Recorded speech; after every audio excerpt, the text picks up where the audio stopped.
হত্যা মামলায় পলক ফের ৩ দিনের রিমান্ডে।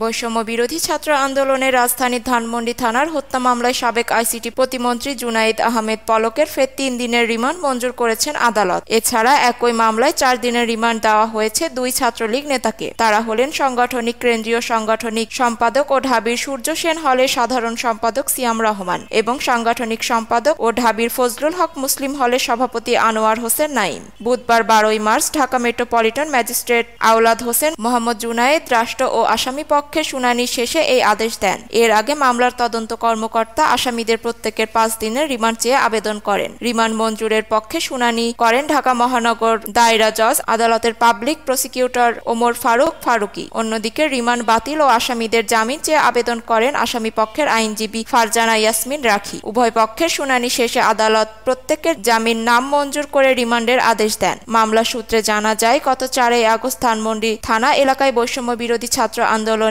অংশ নেন ভুক্তভোগী রিয়াজ। এই সময় পুলিশ ও আওয়ামী লীগের নেতাকর্মীদের গুলিতে নিহত হন তিনি। এই ঘটনায় ১০ই সেপ্টেম্বর ধানমন্ডি থানায় বাদী হয়ে মামলা দায়ের করেন নিহতের মা সাফিয়া বেগম। গত ১৪ই আগস্ট খিলক্ষেত থানার নিকুঞ্জ আবাসিক এলাকা থেকে আত্মগোপনে থাকা অবস্থায় সাবেক তথ্য প্রযুক্তি প্রতিমন্ত্রী জুনায়েদ আহমেদ পলক গ্রেপ্তার হন। এইদিকে গত ১৮ই ডিসেম্বর কেন্দ্রীয় ছাত্রলীগ নেতা সিয়ামকে রাজধানীর আদাবর এবং নাইমকে গাজীপুরের শ্রীপুর থেকে আটক করে পুলিশ।